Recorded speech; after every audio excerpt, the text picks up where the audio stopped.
नमस्कार, स्वागत है आपका दैनिक गरिमा 24/7 पर, जो कि मेरा यूट्यूब चैनल है। आप उसे लाइक करें, सब्सक्राइब करें। और बड़ी खबर बांग्लादेश की पूर्व पीएम शेख हसीना के बारे में है, जिनको आज फांसी की सजा सुनाई गई है। उनके ऊपर हत्या जैसे गंभीर आरोप लगाए गए थे और उन्हें देश से भगोड़ा भी करार दिया गया था। इंटरनेशनल क्राइम्स ट्राइब्यूनल ने ये फैसला सुनाया। दोषियों पर 5 प्रमुख आरोप लगाए गए हैं। इस मामले में बांग्लादेश के पूर्व गृह मंत्री असदुज्जुम्मा खान कमाल को भी फांसी की सजा सुनाई गई है। पूर्व पुलिस महानिरीक्षक चौधरी अब्दुल्ला अल मामून को सह अभियुक्त यानी को अक्यूज बनाया गया है, लेकिन मामून सरकारी गवाह बन गए, इसलिए अदालत ने मामून को 5 साल की सजा सुनाई है। जस्टिस मोहम्मद गुलाम मुर्तजा मजुमदार की अध्यक्षता में 3 सदस्यों की ये ट्राइब्यूनल ने 453 पन्ने का फैसला सुनाया। कोर्ट में वो सारे ट्रांसक्रिप्ट्स जो कि शेख हसीना और उनके पुलिस अधिकारियों के बीच में जो हुई थी, जो पिछले साल जो झड़प हुई थी, जिसमें बहुत सारे स्टूडेंट्स सड़क पर उतर आए थे और उसके बाद शेख हसीना भारत आ गई थी। लेकिन अब सवाल ये है कि बांग्लादेश 2-3 सवाल यहाँ पर मुख्य हैं और बहुत संक्षेप में उसमें मैं बात करूंगी कि बांग्लादेश के लिए कितनी बड़ी चुनौती है और उससे भी बड़ी चुनौती भारत के लिए है, क्योंकि मोदी सरकार ने शेख हसीना को पनाह दी थी। वो पिछले 1 साल से पिछले साल जुलाई में ये सारा अनरेस्ट हुआ था, जिस समय स्टूडेंट्स का प्रोटेस्ट शुरू हुआ और शेख हसीना भारत आ गई। लेकिन अब क्योंकि ये फांसी की सजा इंटरनेशनल क्राइम ट्राइब्यूनल ने सुनाई है, तो इसको लेकर मोदी जी अब क्या करेंगे और क्या करना चाहिए, ये एक बड़ा सवाल है। हमारे साथ 2 खास मेहमान जुड़े हुए हैं, उनसे मैं आपका परिचय करवाती हूँ। संजय कपूर अंतर्राष्ट्रीय मामलों के एक्सपर्ट और लेखक और वरिष्ठ पत्रकार हमारे साथ हैं। संजय जी, आपका स्वागत है। और Siddharth Sharma independent media analyst हमारे साथ हैं। सिद्धार्थ, आपका भी स्वागत है। संजय से शुरू करूंगी कि संजय, जो ये फांसी की सजा सुनाई गई है शेख हसीना को, ये कितनी बड़ी है? और शेख हसीना ने ये भी कहा कि ट्राइब्यूनल का जो ये फैसला है, ये रिग्ड है, पक्षपाती है, और उन्होंने कहा कि एक फेयर चांस उनको अपने बचाव के लिए नहीं दिया गया। तो बांग्लादेश की राजनीति में कितना बड़ा फैसला है और अब मोदी जी के लिए कितनी बड़ी चुनौती है? जी। देखिए, बहुत बड़ा फैसला है बांग्लादेश की राजनीति और साउथ एशिया की राजनीति के लिए, क्योंकि शेख हसीना एक बहुत ही महत्वपूर्ण राजनेता हैं और उन्होंने काफ़ी समय तक सदारत करी बांग्लादेश की। उनसे लोग इत्तेफाक ना करें, पर हिंदुस्तान के लिए तो बहुत ही मजबूती दी उन्होंने। पूरा जो नॉर्थ ईस्टर्न बॉर्डर है उसको, हिंदुस्तान की इतनी समस्याएं थी, उनके खिलाफ लड़ी वो। अब ये है कि अगर उनके ऊपर ये जजमेंट पास हुआ है, जो कि उनको क्राइम अगेंस्ट ह्यूमैनिटी, जिसके उनके ऊपर आरोप लगाया गया कि इन्होंने पुलिस और तमाम जिन सुरक्षा तंत्र हैं उनका इस्तेमाल करके अपनी जगह बचाई और उनके खिलाफ एक्शन लिया। करीब 1400 लोग मरे यूएनओ के एक रिपोर्ट के हिसाब से। तो ये अपने आप में गलत किया, तो इस वजह से उनको ऊपर मोहम्मद यूनुस की व्यवस्था वाली सरकार ने उनको ना दंडित किया है। वो कह रही है कि because it not democratically elected government, तो she will not recognise it. She said she will only recognise the democratically elected government. अब मुद्दा ये है कि वहाँ पर सरकार इंतजार नहीं करना चाहती थी। वो चाहते थे कि जो भी हिसाब हो वो पूरा कर दें, और जिससे कि यहाँ पर अपना जो वर्चस्व काम पूरी तरीके से बरकरार रखें। मोहम्मद यूनुस के ऊपर आरोप लगाया है कि वो पूरी तरीके से अमेरिका के कंट्रोल में है। ये बार बार रहना बोलती हैं मोहतरमा हसीना की उनको जो बेदखल करा गया, अबदस्त कराया गया सरकार से, वो अमेरिका के कहने पे कराया गया। तो हिंदुस्तान के ऊपर दबाव शुरू से रहा है। हिंदुस्तान पूरी तरीके से हसीना के साथ लगा रहा काफ़ी समय तक। जब वो फ्रीडम फाइटर्स के खिलाफ जो एक्शन लिया पिछले 1971 की लड़ाई में और किन लोग को मारा, उनके खिलाफ भी काफ़ी सक्रिय थी, उनके खिलाफ एक्शन ले रही थी। उस दौरान भी काफ़ी मजबूती से इन्होंने काम किया था। अब ये हालत हो गई है कि इनके ऊपर ये जजमेंट पास कर दिया गया है, और ये जजमेंट अपने आप में काफ़ी गंभीर है और ये हिंदुस्तान के लिए भी बड़ी विडंबना खड़ी कर देगा, क्योंकि हिंदुस्तान ने एक एक्सट्रेडिशन ट्रीटी साइन करी है। वो वैसे उसमें लिखा हुआ कि पॉलिटिकल प्रिजनर्स के ऊपर लागू नहीं होती है, पर इनके ऊपर जो पूरे इल्ज़ाम लगे हैं उस पॉलिटिकल प्रिजनर के होने के साथ ही उनके ऊपर मर्डर और तरह तरह के वायलेंस के चार्ज लगे हैं। तो इनको बचाना मेरे ख्याल से, if you look at it plainly from the point of view of law, तब इनको बड़ी परेशानी होती है। भारत सरकार को काफ़ी इससे जूझना पड़ेगा। ये बात है कि हिंदुस्तान काफ़ी समय से इनको पनाह दे रहा है अंतर्राष्ट्रीय दबाव के बावजूद। तो अब वो आगे कितनी पनाह देता है, क्या करता है, इस पे निर्भर करता है। पर ये कुछ समय से कोशिश में थी कि क्या हुआ बांग्लादेश कि वापस आए।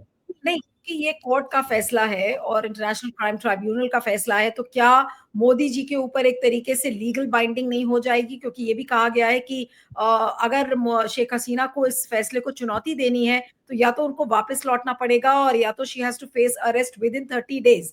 तो ऐसे में मोदी जी इनको कितना लंबा रुका पाएंगे भारत में? मोदी जी इत्तेफ़ाक ना करें, उनको अब अगर सलाह दी जाती है कि ये क्योंकि पॉलिटिकल मामला है, इसको उनको ज़्यादा इसको तवज्जो ना दें, तो हो सकता है कि वो टिके रहें काफ़ी समय तक। क्योंकि जितने भी राजनीतिक मामले हैं, उसके अंदर जब पनाह दी जाती है, तो ये अज़्यूम करा जाता है कि आप ना उनको बेदखली करेंगे। जैसे कि जो असद साहब हैं, जहाँ पर रूस में जिनको रखा गया है, जो उनको राजनीतिक असाइलम दी गई है, वो भी वहाँ पे काफ़ी समय तक है और उम्मीद है कि काफ़ी समय तक रहेंगे। उसी तरीके से स्नोडेन भी वहाँ पर रूस में रह रहे हैं। तो ये भी चर्चा थी कि हो सकता है कि शेख हसीना भी रूस चली जाएँ, वहाँ पे सुरक्षित हो सकती हैं वहाँ पर। परंतु हिंदुस्तान के लिए एक नया अनुभव है। पहली बार क्या नाम है, दलाई लामा हिंदुस्तान आए थे, तो चीन के साथ संबंध हमारे काफ़ी ख़राब हो गए थे और ख़राब रहे हैं। और जब भी है ना कोई भी मुद्दा होता है उस बॉर्डर से ताल्लुक़, तो दलाई लामा का मुद्दा लाया जाता है।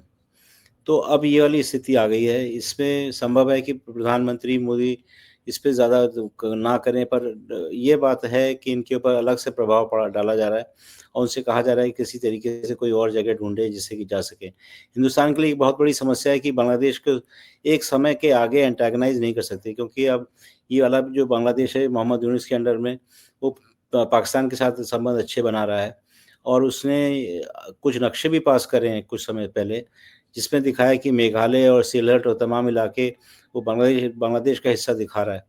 तो ये सब झगड़ा करने वाली बात है, मतभेद वाली बात है और हिंदुस्तान को ये सोचना पड़ेगा किस तरीके से उसको सॉर्ट आउट करे। और वो सॉर्ट आउट उम्मीद कर रहे थे कि ये वापस जाएँगी हसीना वाजेद, तो वो सॉर्ट आउट हो जाएगा, परंतु ये जो जजमेंट है, उसने अपने आप में काफ़ी समस्या पैदा कर दी है।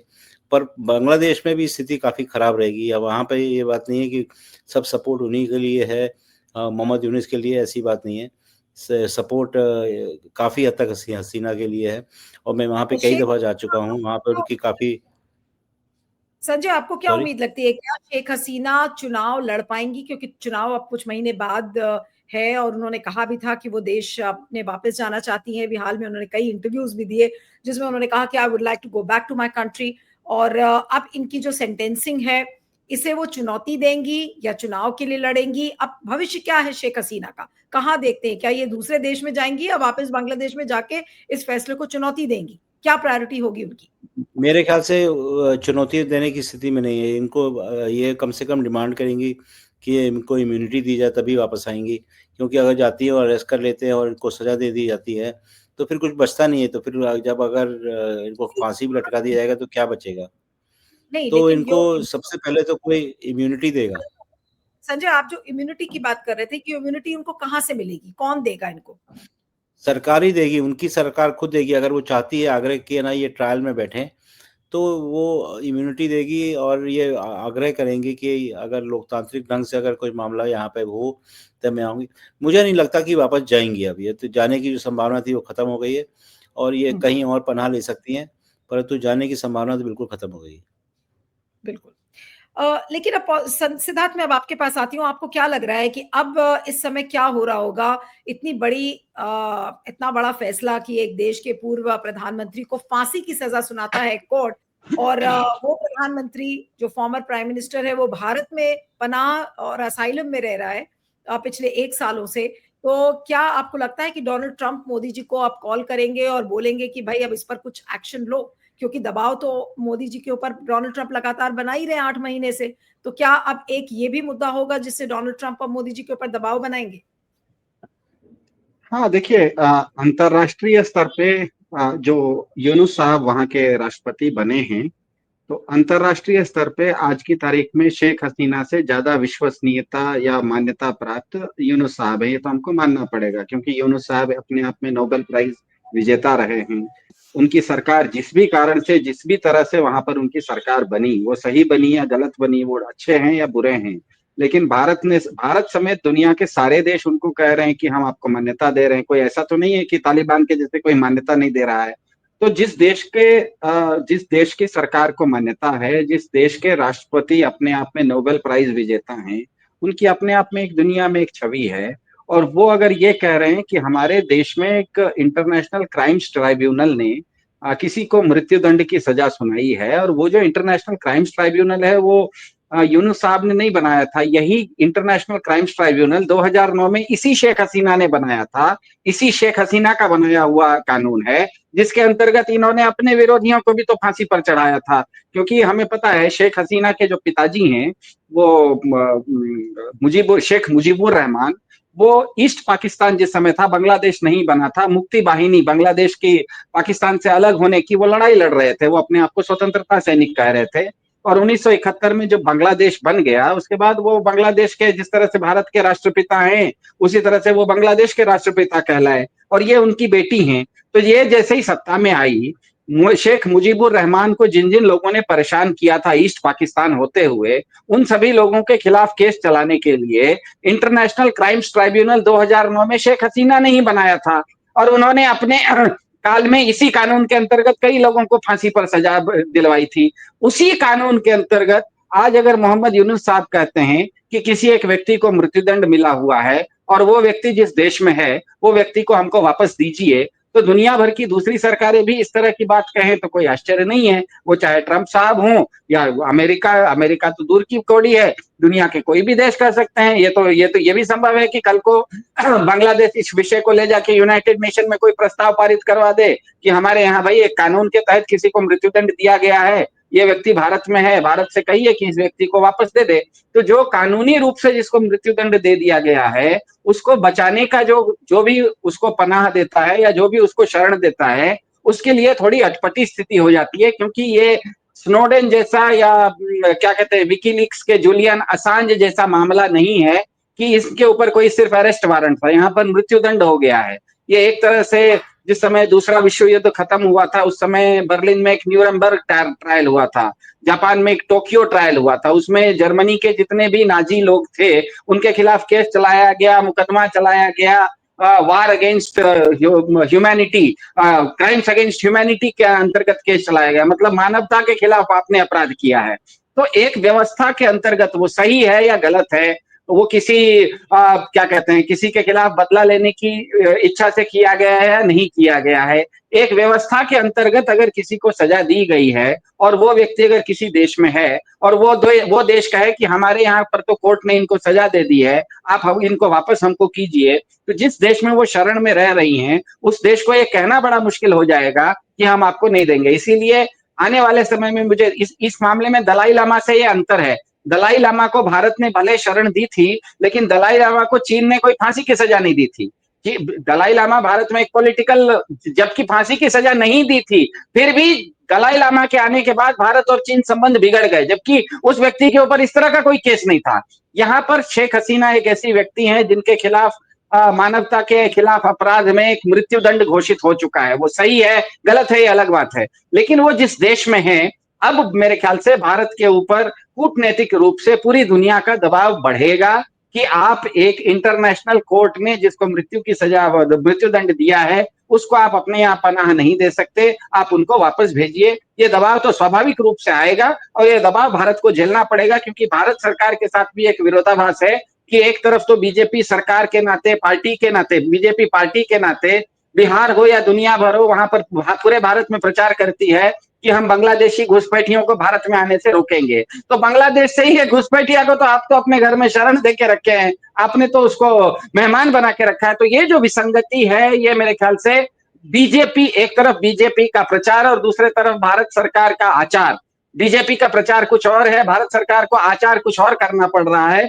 ये विरोधाभास मेरे ख्याल से आने वाले समय में बीजेपी के केंद्र सरकार के ऊपर बहुत अटपटी स्थिति लाने की संभावना ज्यादा है। काफी अटपटी स्थिति आएगी ऐसा मुझे लगता है। ठीक है संजय, ऑलरेडी बांग्लादेश में काफी वायलेंस हो रहा है और पिछले 20 दिनों में हमने देखा जिस तरीके से वायलेंस था। आज भी कुछ ऐसी तस्वीरें आ रही थी कि जो शेख मुजीबुर रहमान का जो मेमोरियल है उसको लोग बुलडोज करने की कोशिश कर रहे थे, बैरिकेड्स टूटे, बहुत सारे प्रोटेस्टर्स वहां गए थे। जैसे जैसे हिंसा बढ़ती है बांग्लादेश में, भारत की आंतरिक सुरक्षा जो इंटरनल सिक्योरिटी है उसके लिए कितना बड़ा खतरा है, और उस पॉइंट ऑफ व्यू से क्या मोदी जी को जल्द से जल्द कोई फैसला शेख हसीना पर नहीं करना चाहिए? देखिए, हिंदुस्तान काफ़ी समय से उत्तर पूर्व वाले इलाके से कुछ ना काफ़ी सख्ती कर रहा है। उसको खतरा सिर्फ़ पाकिस्तान बांग्लादेश से ही नहीं है, बल्कि चीन से भी है और भी मुल्कों से है, ऐसी बात नहीं है। परंतु अपने आप में जो बांग्लादेश के शेख हसीना का मामला है, वो कुछ और चीज़ों से जुड़ा हुआ है। उसमें ये है कि हिंदुस्तान का जो इतिहास है और जिस तरीके से इनको हटाया गया, शेख हसीना के पिताजी को, किस तरीके से उनका मर्डर हुआ, किस तरीके से उनको पूरी तरीके से की व्यवस्था बदली और पाकिस्तान का जो हस्तक्षेप है, उस सब चीज़ों को आपको साथ जो देखना पड़ेगा या अकेले देखना बड़ा मुश्किल है। उसके बाद है ना, शेख हसीना को ये पता था कि जब तक है ना she is as long as she is riding the tiger तब तक बची रहेगी, जैसे ही उतरने की कोशिश करेगी इसको समस्या हो जाएगी। तो इसको जब हटाया गया 2023 में, तब है ना ये से बार-बार एक ही सवाल पूछती थी कि ये इतनी जल्दी से मुझे क्यों हटाया? मुझे ल लड़ने की आज़ादी क्यों नहीं मिल रही है? मुझे क्यों रोका जा रहा है? तो वहाँ पर है ना लोग तो बहुत मरे, परंतु एक कहा जा रहा है कि अमेरिका का षड्यंत्र था कि पूरी तरीके से किसी तरीके से इनको बेदखल कर दिया जाए। और ये चीज़ है ना अपने दिल में लेके हसीना दिल हिंदुस्तान आ गईं और उनको लगा कि हिंदुस्तान में ही इनकी दोस्ती है और कोई जगह पे इनको दोस्ती नहीं मिलेगी। तो अब इस ना विडंबना में हिंदुस्तान है कि क्या करे? वो नहीं चाहता कि इनके इनको सज़ा मिले, क्योंकि इन्होंने बहुत मदद करी है। और यही नहीं कि माननीय मोदी जी की सरकार को, उससे पहले कांग्रेस की सरकार जो थी और वेस्ट बंगाल में की गवर्नमेंट भी, तमाम जो सरकारें हुई हैं, उनके साथ इनके बहुत अच्छे संबंध रहे, इनके पारिवारिक संबंध रहे। गांधी परिवार से बड़े करीबी रहे हैं, प्रणब मुखर्जी से बहुत करीबी रहे हैं, सबको अपना भाई-बहन ये सब मानती हैं वो। तो इस माहौल के अंदर है ना उनको ऐसे लोगों को देना जो कि कह रहे हैं कि आपको फांसी दे देंगे, और वो ट्रायल जो कि पूरी तरीके ढंग से नहीं हुआ। सिद्धार्थ जो बात कह रहे हैं सही बात कर रहे हैं, परंतु वहाँ का जो ट्रायल है उसमें अगर आप देखें काफ़ी त्रुटियाँ थी। उसके अंदर ये था कि it's not a democratically elected government, जिन्होंने पहले से तैयारी करी।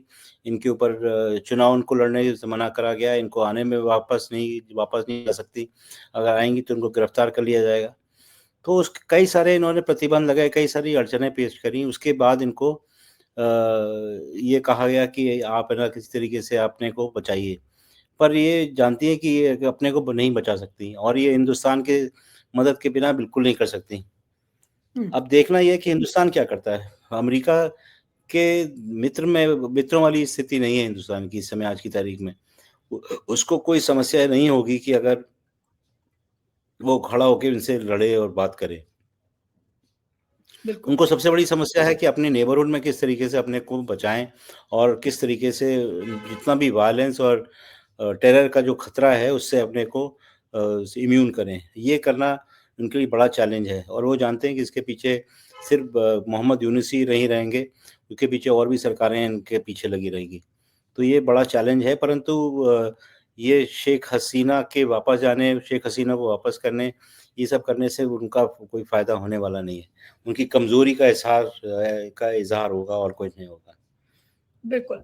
अब मैं अंतिम सवाल के लिए सिद्धार्थ आपके पास आती हूँ कि क्या शेख हसीना को अगर लिटरल लेमैन की लैंग्वेज में अगर हम बात करें, तो क्या मोदी जी शेख हसीना को भारत से भगाने का प्लान बनाएँगे या नहीं बनाएँगे? कुछ तो चल रहा होगा, कुछ फ़ोन कॉल्स चल रही होंगी, कुछ बैकरूम मैनूवरिंग उसको लेकर हो रही होगी, कुछ डिप्लोमैटिक चैनल्स में खड़खड़ाहट सुनाई पड़ेगी, वो प्लान क्या हो सकता है? जैसे संजय भाई ने कहा कि शेख हसीना का पारिवारिक दृष्टि से भी भारत के साथ बहुत अच्छे संबंध हैं। दूसरी बात, इनके पिताजी जो भी आज बांग्लादेश बना है, बांग्लादेश तभी बना जब भारत की सेना ने, इंदिरा गांधी ने, भारत की सेना, इंदिरा गांधी राजनीतिक रूप से, सैनिक रूप से, सभी ढंग से भारत ने जिस तरह से पाकिस्तान को, ईस्ट पाकिस्तान को घेरा 1971 में, उसी के चलते बांग्लादेश बना। और उस समय इनके पिताजी शेख मुजीबुर रहमान का उसमें बहुत बड़ा हाथ था, इसलिए उनको शायद बंग बंधु वगैरह कहा जाता है। तो शेख हसीना भारत की हितैषी हैं, वो जब तक बांग्लादेश में सत्ता में रही उसके कारण भारत को फायदा हुआ, ये सब सच बात है। लेकिन आज की तारीख में शेख हसीना बांग्लादेश में सत्ता में नहीं है, वो एक विदेशी हैं। वो कितना भी उनका हमारे साथ अच्छे संबंध हो, कुछ भी हो, लेकिन तकनीकी रूप से वो एक विदेशी हैं और वो बांग्लादेश में सत्ता में नहीं है। ऐसे में बांग्लादेश में जो सत्ता में है उसकी विश्वसनीयता दुनिया की नजर में वो सही है या गलत है हम जानते हैं। मोहम्मद यूनुस चीन के भी बहुत निकट जा रहे हैं, वो अमेरिका के भी बहुत निकट जा रहे हैं। उन्होंने हाल में बांग्लादेश के राष्ट्रपति के नाते पाकिस्तान के किसी जनरल से या पाकिस्तान के राष्ट्रपति से जब मुलाकात की तो बांग्लादेश का जो नक्शा उन्होंने भेंट किया उसमें भारत के भाग को भी दिखा दिया गया था। तो मोहम्मद यूनुस, ये बात सच है कि भारत हितैषी नहीं है जितनी शेख हसीना थी, लेकिन सच्चाई ये भी है कि मोहम्मद यूनुस आज बांग्लादेश के राष्ट्रपति हैं। भारत सरकार ने भी बांग्लादेश में जो भी आज सत्ता में है उनको अपनी मान्यता दे रखी है, दुनिया भर में भी उनकी एक विश्वसनीयता है। ऐसे में शेख हसीना को वापस भेजने का दबाव भारत के ऊपर चाहे बांग्लादेश से हो चाहे दुनिया भर से हो वो तो आएगा और वो स्वाभाविक है आएगा, उसमें तो कहीं दो राय नहीं है। अब समस्या अब सवाल ये उठता है कि क्या भारत वो जब दबाव आएगा तो उस दबाव के अंतर्गत शेख हसीना को वापस ढाका भेज देगा। जिस तरह से संजय भाई ने कहा अगर वो भारत वापस भेज देता है तब तो भारत कमजोर सिद्ध हो जाता है, तो मेरे ख्याल से भारत वो नहीं कर पाएगा। रखता है तो एक ऐसी समस्या आ जाती है कि आपने एक घर में क्या कहते हैं दुनिया भर के देश, बांग्लादेश हो या यूनाइटेड नेशन हो, अमेरिका के ट्रंप साहब हमें पता है ऐसी चीजों को लेकर बहुत दूसरों को परेशान करते रहते हैं। भारत के लिए रोज एक आंख की किरकिरी भी बनी हुई रहेंगी। जब तक शेख हसीना भारत में है तब तक भारत के लिए एक बहुत ही एम्बेरसिंग, ऑकवर्ड और अननेसेसरी सिचुएशन भी क्रिएट कर रही होंगी। तो मुझे लगता है कि भारत शेख हसीना के साथ इस तरह का कुछ डील करने की कोशिश करेगा कि वो बांग्लादेश भी नहीं जाएं, किसी थर्ड कंट्री में चले जाएं। भारत से भी बहुत सारे लोग, नित्यानंदा जैसे स्वामी जी लोग भी कहीं जाके दूसरे देश में रह गए हैं। ऐसा नहीं है कि भारत से लोग कोई दूसरे देश में जाके अपना अड्डा नहीं जमा लिए। तो मेरे ख्याल से भारत शेख हसीना को ये समझाने का प्रयास कर रहा होगा या इस तरह की कोशिश कर रहा होगा कि शेख हसीना न तो बांग्लादेश जाए, क्योंकि स्वाभाविक है हमारे दोस्त रही हैं, हमारी हितैषी रही हैं, उनको हम बांग्लादेश में भेजें जिनके ऊपर मृत्यु दंड है और कल उनको फांसी डाल दी जाए तो वो अच्छी बात नहीं है। लेकिन उनको रखने का मतलब है भारत की रोज किरकिरी होना, ट्रंप साहब से लेके यूनाइटेड सारे देश किरकिरी करेंगे। तो इसमें बीच का रास्ता ये बनता है कि दुनिया भर में बहुत सारे देश हैं, हम भाजपा अपने आप को विश्व गुरु कहती है, तो कोई एक छोटे मोटे चेले को पकड़ लेना चाहिए, बुर्किना फासो जैसा देश को पकड़ लेना चाहिए। आप विश्व गुरु हैं तो कोई एक दो चेला तो होगा कि भैया इनको हम भेज रहे हैं अपने यहाँ रख लो। हाँ, मैं बस चलते चलते एक छोटा कमेंट संजय से लेना चाहती हूँ कि आपको क्या लग रहा है, एक चिट्ठी जो बांग्लादेश की फॉरेन मिनिस्ट्री है उन्होंने भारत सरकार को चिट्ठी लिखा है कि भाई आप उनको वापस दीजिए, और क्योंकि अब तो आईसीटी का वो फैसला आ गया है। लेकिन एमईए यानी कि Indian external affairs ministry, MEA का रिएक्शन अभी क्या होगा? कोई इंस्टेंट रिएक्शन अभी तक तो नहीं आया। Will they take time to react to this story? और आपको लगता है या फिर कोई ना कोई जवाब अभी मेरे ख्याल से शायद कल तक आ जाए? अभी तक तो कोई मैं रिएक्शन कहीं देख नहीं रही हूँ। मुझे उम्मीद यह है कि जवाब देंगे जरूर, और उसका ये कहेंगे कि we are taking legal opinion and how to go about it, और वो ये इस वाली बात है ना उनको प्रेषित करी जाएगी, और उसके बाद फॉलोअप आंसर क्या होगा उस पर पता नहीं क्या होगा, ये देखने वाली बात है। हो सकता है कि प्रधानमंत्री हो सकता है इनफॉर्मली बात करें, मोहम्मद यूनुस से बोलें कि हम आपको ये कर देंगे, आप ना किसी तरीके से इनके ऊपर हमारे धर्म संकट ना पैदा करें, कुछ कर सकते हैं। कई सारी संभावनाएं होती हैं, परंतु ये भी दिखाता है कि हिंदुस्तान और बांग्लादेश के बीच में इस समय कोई डायलॉग नहीं हो रहा है, कोई बातचीत नहीं हो रही। अगर जैसे ही बातचीत चालू होगी, जैसे ही है ना उनकी कुछ छोटी मोटी मांगे मानी जाएंगी, तो संभावना ये है कि हो सकता है इनका एक्स्ट्राडिशन थोड़ा ठंडा पड़ जाए। मैं उम्मीद करता हूँ। बिल्कुल, चलिए तो देखना होगा इसकी स्टोरी कैसे डेवलप करती है और क्या करती है मोदी सरकार। Thank you so much Sanjay Kapoor for joining. Siddharth, thank you very much for joining. Thank you.